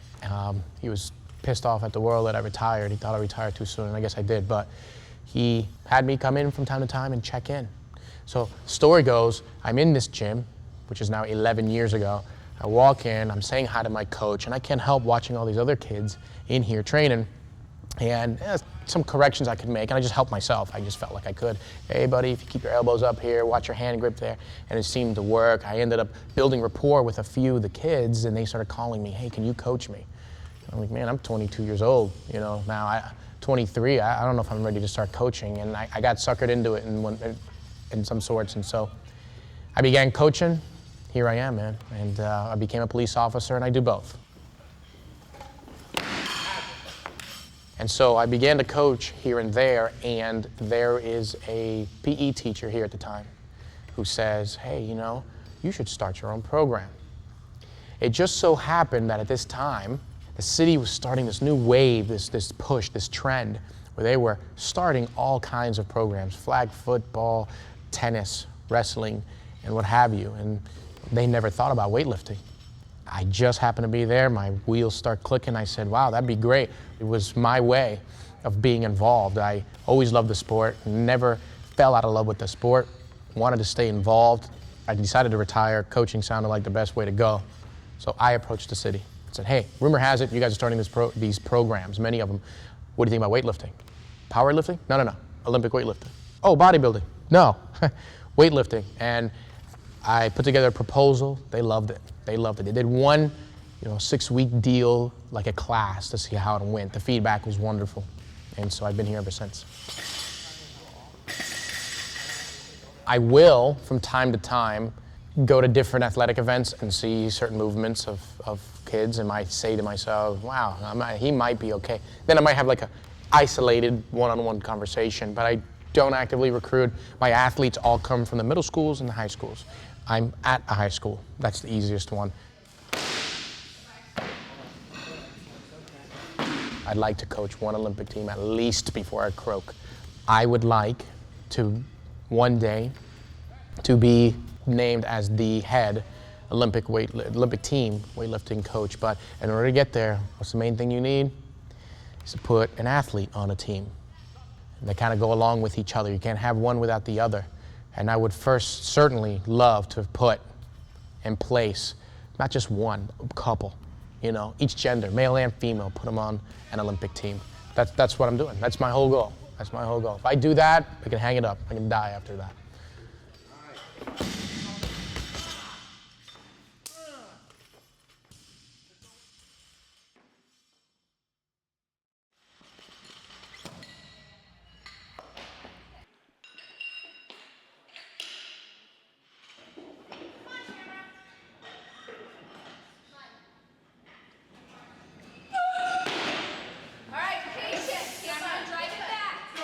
I believe that because of our association with teaching others how to do the snatch and the clean and jerk through CrossFit, that USA Weightlifting's membership has gone from 3,000 or 4,000 to 6,000 or 7,000.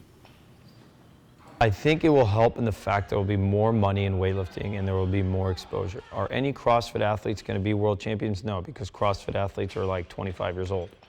CrossFit kids, maybe. So I think it'll help because the funnel will get bigger. And because the money, since the funnel's bigger, the money will be a little bit better. There's no question that CrossFit has helped the sport. And whether or not you like CrossFit is entirely irrelevant. What CrossFit has done is create a community of people that's very large at this point and that is growing very rapidly, and is comprised of people who are not just interested in fitness, but are interested in weightlifting, at least as it pertains to the CrossFit program. And so the help is not necessarily direct in the sense that CrossFit is not exactly producing athletes who will become world-class weightlifters for us. But the fact remains that it is providing more exposure to more people of the snatch and the clean and jerk. And my hope is that this generation that is currently in childhood, who is growing up seeing mom and dad, older brother, older sister, snatching and clean and jerking in the gym, is not going to find the sport of weightlifting so incredibly odd and unlikely, as a choice.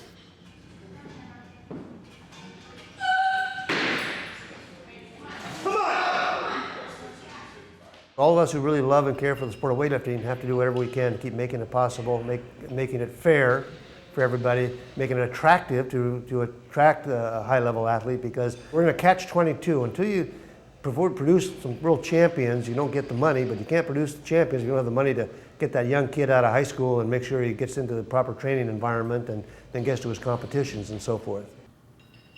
Ultimately, the state of USA weightlifting is the responsibility of every athlete and every coach in the organization, and it's our responsibility to promote the sport, to support our athletes and coaches in whatever manner is available to us, to help the organization lead from the top down. I think the clubs ultimately, currently as we speak, kind of run the show. And I mean that, not administratively of course, but they are funding their own kids if it's not out of pocket. They are coaching their own kids. They're recruiting themselves. They're holding their own meets. They are producing U.S. athletes. I think the most important thing for a USA Weightlifting member is to understand every day that they're an ambassador for the sport. If they impact one person in a year, and that person becomes interested in our sport or becomes a member, we could double membership in 12 months.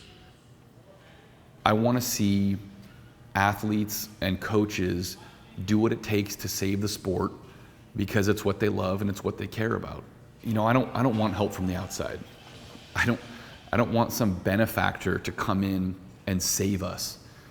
And I think that unless the change comes from the people who are in this community and who are 100% dedicated to the sport, it's not going to be effective or lasting anyway. I think everybody who does the Olympic lifts in this country they fit into the puzzle somewhere. Every coach, every athlete, and every administrator, everybody who's involved with the sport at all bears a responsibility. If you've decided to be a weightlifting coach, then your job is to go out and round up as many weightlifters as you can, regardless of their talent level. And if you've decided to be an administrator, an LWC president, or a regional director or something like that, your job is to run as many high-quality weightlifting meets as you can and try to find ways to get those meets into the public eye where people can actually see them. If you're an athlete, it's pretty simple. I mean, your job is just to try and train as hard as you can and be as enthusiastic as you can about your team and the people you work with. But this sport's a small one in this country, and we're all in it together.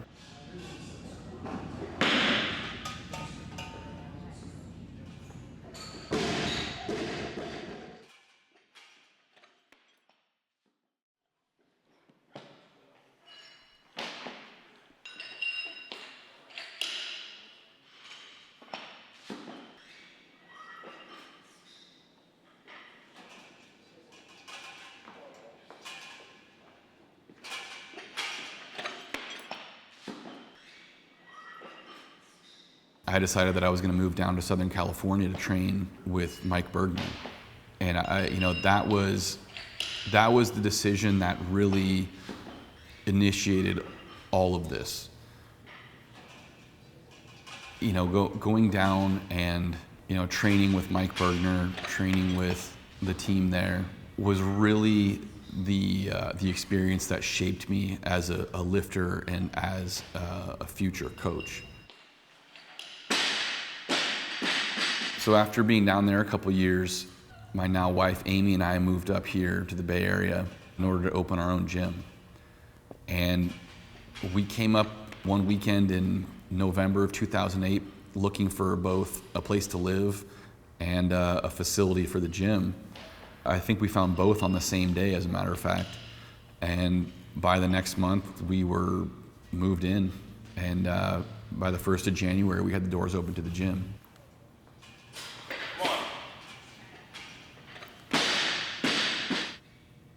We invested really every penny we had, and then some more that we didn't have, into what we felt was essentially the best weightlifting equipment that we could afford.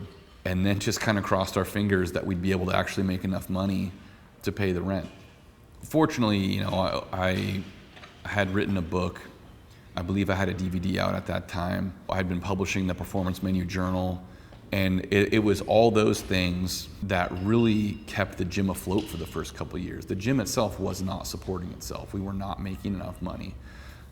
And you know, we certainly weren't expecting competitive weightlifters to pay our bills. And so we were in an unusually good position because we had these other sources of income that allowed us to keep such a nice facility and gave us the space and the ability to kind of generate that momentum that we needed for the weightlifting team.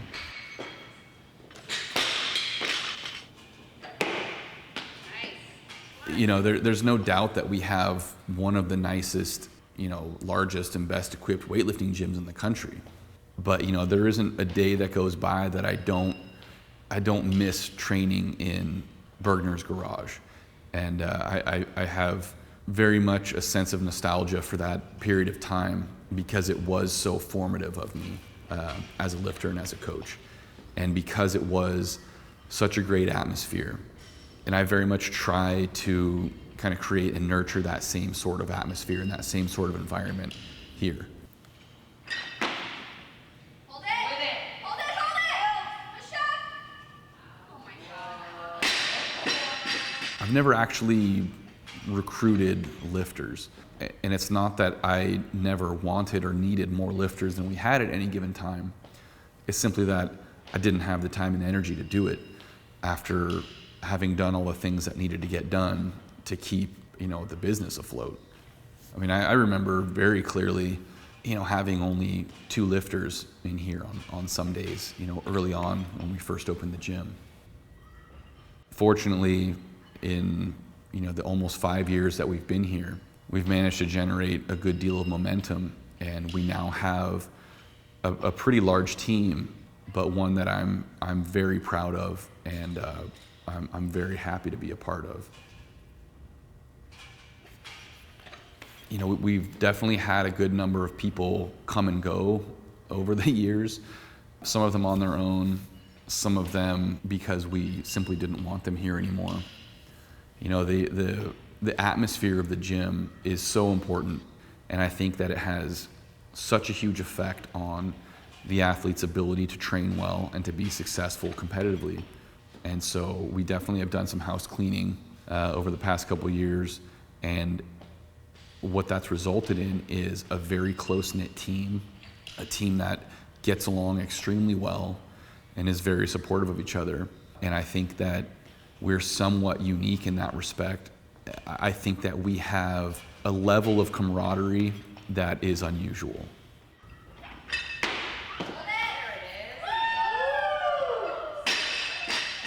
I think a lot of people are under the impression that we're getting rich with this stuff, or that I'm a professional weightlifting coach.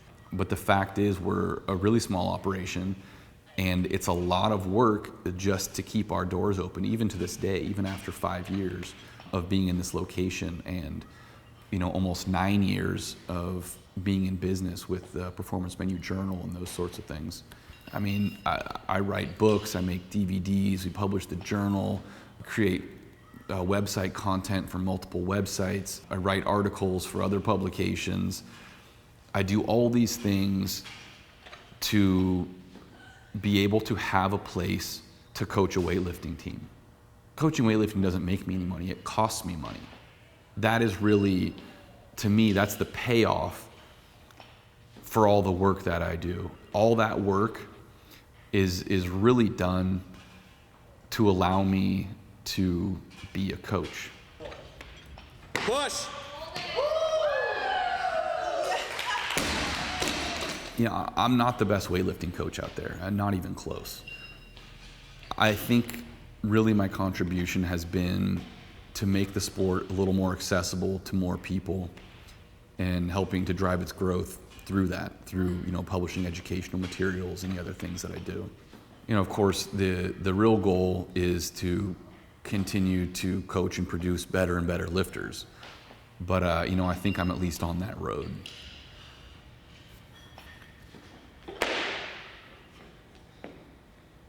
I want this place and my coaching and my influence to really be a part of Mike Burgener's legacy.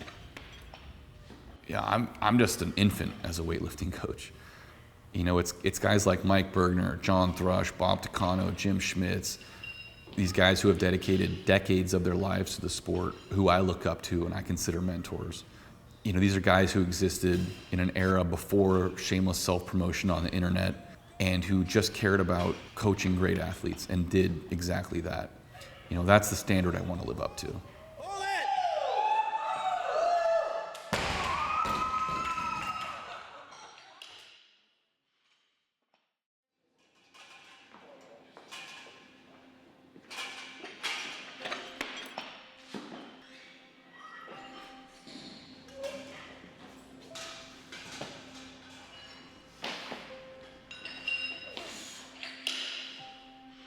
A lot needs to change with weightlifting. People need to know what weightlifting is. When I say I'm a weightlifter, they shouldn't ask me, you know, immediately how much do I bench press or do I pull a tractor. It should be, the first question should be, oh, how much do you clean a jerk? I just wish that it was in people's vocabulary that Olympic lifting is a sport. Weightlifting as a word is accepted as the name of the sport in something like 170 nations that are members of the IWF, and the official working language of the IWF is English. So in all the countries outside of the United States, if you say weightlifting, it means competition in snatch and clean and jerk. In this country, if you say weightlifting, it can mean a myriad of things. So somebody needs to define that term so that people understand what it is, first of all. And I think once it's defined and it's seen as a legitimate sport, and people get some idea as to what sort of training is involved for it, I think then you've got a chance for it to have some viability. I believe if we can get more sponsorship, more funding, it would be channeled in the right areas. Everything is attached to that. To compete internationally, we have to first and foremost develop an attitude that we can, develop an attitude that we're not in any way, shape, or form incapable of doing it. You know, I have come to know that the commitment and the dedication that other international athletes have in this sport. And I think that we have to be realistic that if we want to compete at that level, we have to match their intensity, we have to match their training, we have to match their dedication, we have to match their commitment. And if we don't do those things, which we control, then we have to be careful how much blame we put on other areas. What I want to see from our athletes is match your actual physical commitment to what your stated goals are. If your stated goals are to win an Olympic medal, look at the commitments made by people that win an Olympic medal and make those commitments.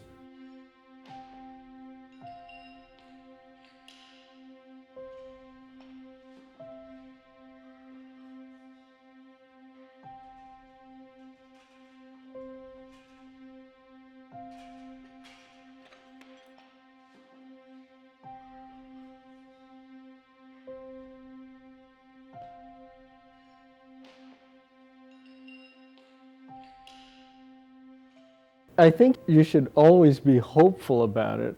Otherwise, you should get out. If we treat weightlifting like a substandard sport, that's what we're giving people. That's what it is. We can't treat it as such. It's a beautiful sport. It's an awesome sport, and it should be looked at to a higher standard. As long as we can step outside the box and be proactive in the resurgence of the sport. And I think, you know, sitting back and pointing fingers and being political, our sport would be a dying sport if we took that route. But I don't think that's the route we're going to take. The best athletes in the world are in this country, and we prove it year in, year out in every sport. We just got to get those athletes in the weight room, and they will. And they're getting in the weight room, and it just takes time, and it's growing, and it's moving in the right direction. I'm positive about it. A, because I'm in love with the sport, and love makes you do stupid things, right? There's too much talent, there are too many coaches, and luckily a lot of young, up-and-coming coaches. I don't see limitations, I see opportunities to get better. In my opinion, a limitation is largely an excuse. You know, if you want to find a reason not to accomplish something, there's plenty of limitations to identify. You know, this sport is about athletes and it's about coaches, and real athletes are going to continue to compete and push themselves whether or not anybody is watching. You either have it in you to go as far as you can and be the best you can at whatever you're doing, or you're just you know, a dabbler, you're just a dilettante, you might as well be doing curls or whatever you want to do, but get out of weightlifting.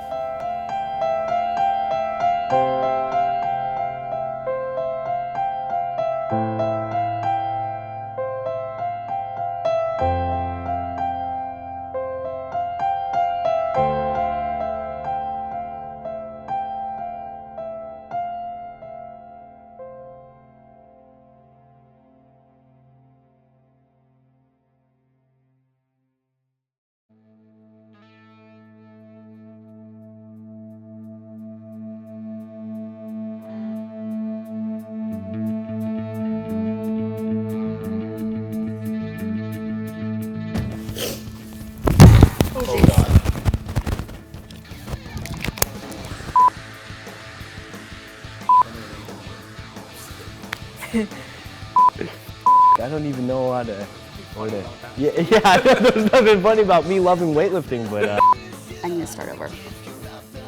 All right, I look dumb every day, it's all good. That was really confusing, I'm sure.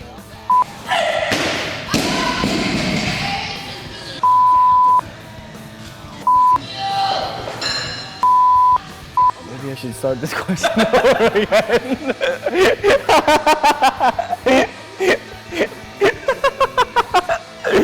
You know, I forgot the question. Should you be squatting out low? I should, I don't know about you. I just lost my train of thought. And the second thing they ask me is whether or not